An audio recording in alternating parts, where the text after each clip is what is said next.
जय माता दी दोस्तों। नवरात्रि में ये 7 संकेत बताते हैं कि माँ दुर्गा आपसे बहुत प्रसन्न है और आपके घर में स्वयं आ चुकी है। ये 7 संकेत आप भी अपने घर में अवश्य चेक करना। नवरात्रि के पूरे दिन देवी माँ को प्रसन्न करने का सबसे अच्छा समय माना जाता है। इस समय की गई आराधना और पूजा पाठ का फल बहुत ही जल्दी प्राप्त होता है। नवरात्रि में माँ दुर्गा चैतन्य होती है, इसलिए इन दिनों में की गई सच्ची भक्ति का परिणाम माता दुर्गा हमें तुरंत दिखा देती है। इस समय गलत काम करने से चैतन्य होने के कारण माता रानी हमें, यदि हम बुरा कर्म करें तो बुरा परिणाम भी तत्काल दिखाती है, हमें दंडित भी करती है। नवरात्रि के 9 दिन हमें पूर्ण रूप से सात्विक विचार से रहना चाहिए। हमें 9 दिनों तक कपट, छल, ईर्ष्या और द्वेष आदि का परित्याग कर देना चाहिए। माँ दुर्गा जिस घर में आती है उस घर को पंडितों से भी ज्यादा पवित्र एवं शुद्ध कर देती है। वहां रहने वाले सभी लोगों की बुद्धि भक्तिमय हो जाती है और घर एकदम शांत रहता है। तो दोस्तों, गुरु जी से सुनते हैं कि वो क्या कहते हैं इसके बारे में। तो आइए दोस्तों जानते हैं। दोस्तों, आनंद लगने लगता है तो आप भी अपने घर में चेक करना। ये यदि 7 में से कोई भी संकेत आपको मिलने लगे तो समझ जाना माता रानी आपके घर में आ चुकी है। तो आइए जानते हैं कुछ संकेतों के बारे में। संकेत बताने से पहले अभी तक आपने वीडियो को लाइक नहीं किया है तो वीडियो को लाइक कर चैनल को सब्सक्राइब अवश्य कर लेना। सर्वप्रथम था मैं आप लोगों को नवदुर्गा के 9 स्वरूप एवं उनकी महिमा को बताऊंगा। इसके बाद में आप लोगों को संकेतों के बारे में बताऊंगा, कैसे और कौन से संकेत है जिससे इसे आप पता कर सकते हैं कि माता रानी अब आपके घर में आ चुकी है। यदि आज के वीडियो मिस कर दी तो सारी जिंदगी पछताना पड़ेगा, क्योंकि इस समय माता रानी हमारे घर में आ जाती है, लेकिन कुछ गलतियों के कारण हम माता रानी को पहचान नहीं पाते। यही सबसे बड़ी हमारी मूर्खता है। तो वीडियो को ध्यान से देखना। माता रानी के 9 स्वरूप कहे गए हैं। इनकी पूजा करने से हमें अलग अलग फल की प्राप्ति होती है। ये जानकारी सबसे जानते हैं, क्योंकि आप में से अधिकतर लोग वीडियो को देख रहे हैं वह नव दुर्गा माता की पूजा करते हैं, लेकिन उनके जो 9 स्वरूप हैं उनकी पूजा करने से कौन से फल की प्राप्ति होती है उनके बारे में उन्हें पता नहीं होता। यह सारी जानकारी विस्तार से बताऊंगा। यदि आप माता रानी के सच्चे भक्त हैं तो वीडियो को पूरा अवश्य देखना, क्योंकि अधूरा ज्ञान हमेशा खतरनाक साबित होता है। ध्यान से देखना और कमेंट बॉक्स में जय माता दी अवश्य लिखना। नवरात्रि के प्रथम दिन हम देवी मां शैलपुत्री की पूजा करते हैं। नवरात्रि में जो माता का प्रथम रूप है वह है शैलपुत्री। तो शैलपुत्री के लिए बोला जाता है ये पर्वतराज हिमालय के घर में पुत्री के रूप में उत्पन्न हुई थी, इसलिए इनका नाम शैलपुत्री पड़ा है। नवरात्रि के प्रथम दिन हम माता शैलपुत्री की उपासना करते हैं। वृषभ में माता शैलपुत्री स्थित रहती है। वृषभ इनका वाहन है। यह अपने हाथों में चक्र, गदा, धनुष, बाण और को धारण करके संपूर्ण आभूषणों से विभूषित होती है। मिलमाइरी के समान क्रांति युक्त 10 भुजा माता की है, 10 चरण वाली है। इनके दाहिने हाथ में त्रिशूल और बाएं हाथ में कमल पुष्प सुशोभित है। देवी पुत्री शक्ति, दृढ़ता, आधार पर स्थिरता का प्रतीक है। माता की उपासना करने से जीवन में स्थिरता आती है। तो यदि आप भी माता शैलपुत्री को प्रसन्न करना चाहते हैं तो आपके जीवन में स्थिरता आएगी। माता शैलपुत्री का जो बीज मंत्र है वो है ओम चंद्र जन जन शैलपुत्री। दे दे नमन। नवरात्रि के दिन के हम माता ब्रह्मचारिणी की पूजा करते ही देवी ब्रह्मचारिणी की आराधना करने से कई प्रकार के मनोरथ की पूर्ति होती है। देवी ब्रह्मचारिणी इनका नाम क्यों पड़ा यह भी जान लेते हैं। तो भगवान शिव से विवाह करने के लिए प्रतिज्ञाबद्ध देवी माता पार्वती ने कठोर ब्रह्मचारी का पालन किया। ब्रह्मा का अर्थ होता है तपस्या और आचरण, उसका अर्थ होता है आचरण करने वाली।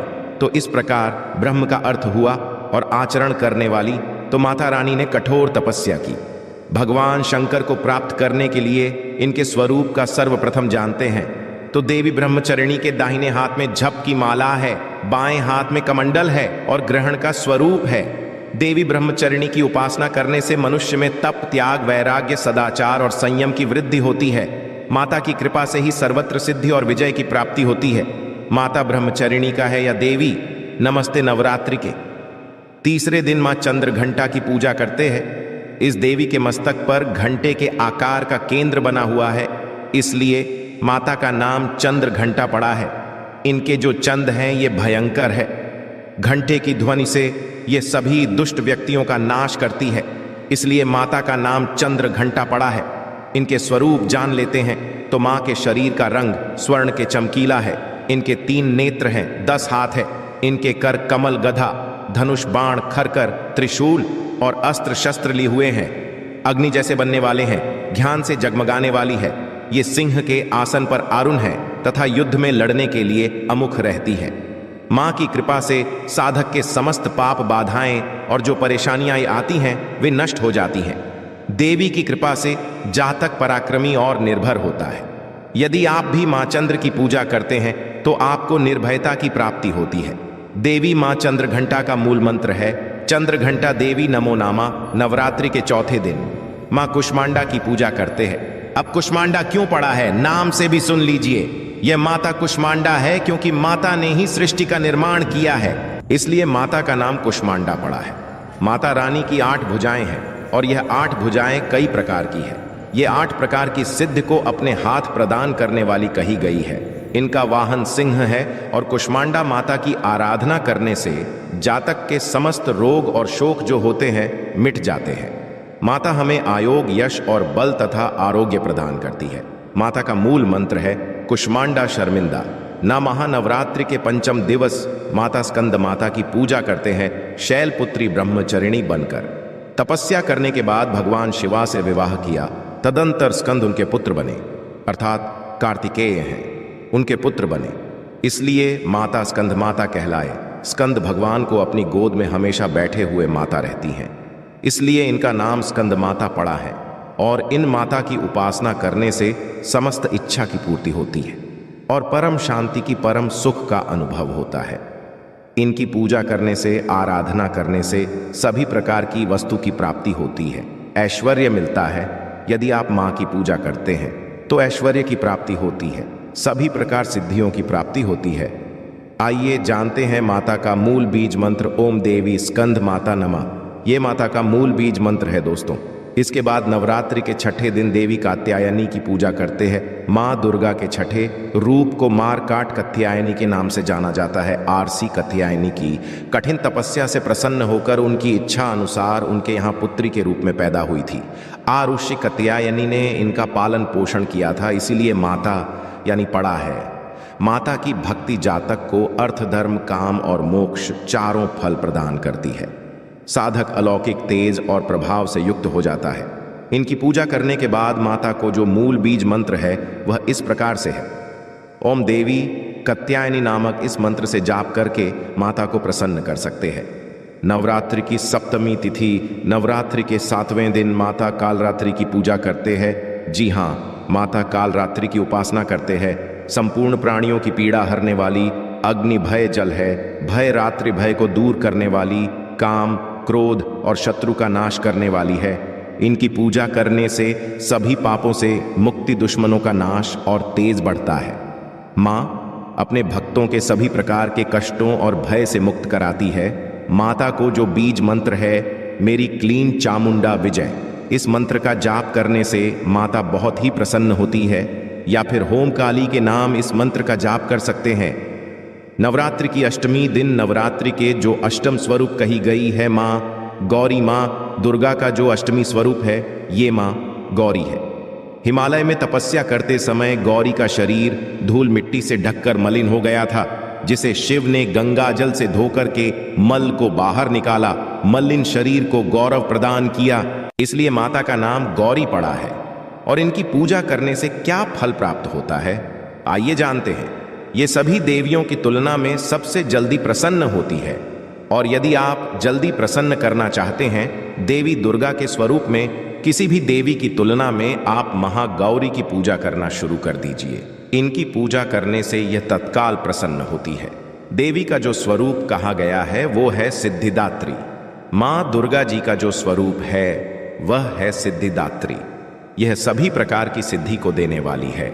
सिद्धि अर्थात मोक्ष को देने वाली। तो देवी माँ का पूजा पाठ करने से सभी प्रकार की सिद्धि की प्राप्ति होती है, सभी प्रकार की कामना की पूर्ति होती है। इसीलिए नवरात्र के 9वें दिन इनकी पूजा से असंभव कार्य को भी संभव कर सकते हैं। इसलिए अधिकतर जितनी भी जातक है, साधक है, सिद्धि प्राप्त करने वाले साधक मां सिद्धिदात्री की पूजा करते हैं। और मां कभी भी, चाहे असुर हो, चाहे मानव हो, चाहे दानव हो, चाहे कोई भी हो, कितना भी उत्तम सात धूप क्यों ना हो, किसी पर यह भेदभाव नहीं करती, सभी को यह सिद्धि प्रदान करती है। इनका जो 20 मंत्र है, सिद्धिदात्री नमन। आप में से अधिकतर दर्शक हमें कमेंट करते हैं कि गुरुजी हमें सिद्धि की प्राप्ति करने के लिए क्या करना चाहिए। तो यदि आप सिद्धि प्राप्त करना चाहते हैं तो मां सिद्धिदात्री की आराधना करना शुरू कर दें और जो बीज मंत्र बताया है, इस 20 मंत्र का जितना ज्यादा हो सके जाप करें। इस 20 मंत्र का जाप करने से आपको 8 प्रकार की सिद्धि और 9 प्रकार की निधि की प्राप्ति होती है। आइए अब इस वीडियो में जानते हैं, नवरात्रि में ये 7 संकेत बताते हैं। मां दुर्गा आपसे बहुत प्रसन्न है और आपके घर में आ चुकी है। पहला संकेत है बार बार गौ माता का आना।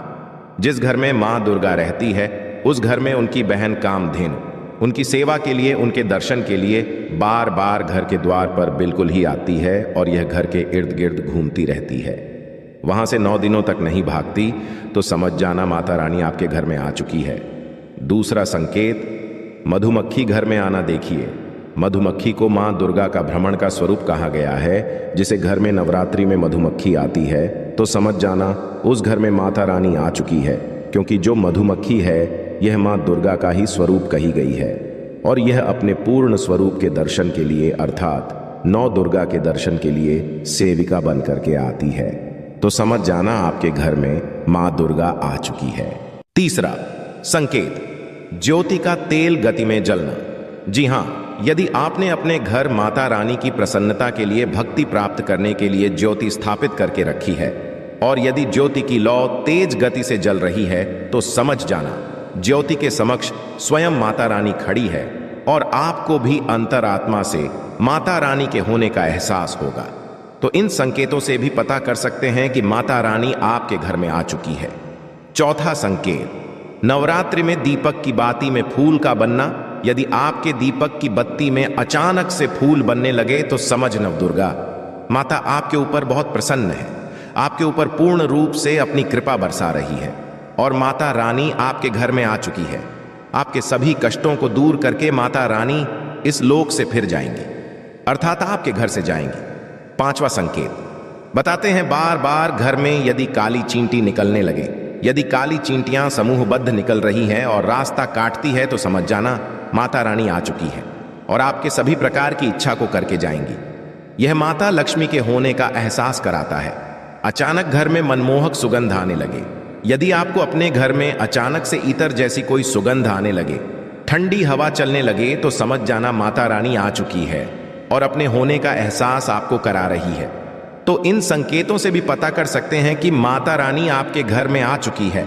सातवां संकेत, छोटे कपड़े पहने यदि कोई याचक आ जाए तो समझ जाना माता रानी आप पर याचक बंद करके आ चुकी है। नवरात्रि में कोई भी याचक आए तो खाली हाथ भूलकर भी मत जाने देना, क्योंकि स्वयं माता रानी परीक्षा लेने के लिए हमारे घर में याचक बन करके आ जाती है, क्योंकि इस बार अपने भक्तों की परीक्षा लेने के लिए धरती पर स्वयं आते हैं और ये आपको समझना होगा। तो ये 7 संकेत बताते हैं कि माता रानी आपके घर में आ चुकी है और आपसे काफी प्रसन्न है। इनमें से आपको कौन सा संकेत मिला है, हमें सेक्शन बताएं।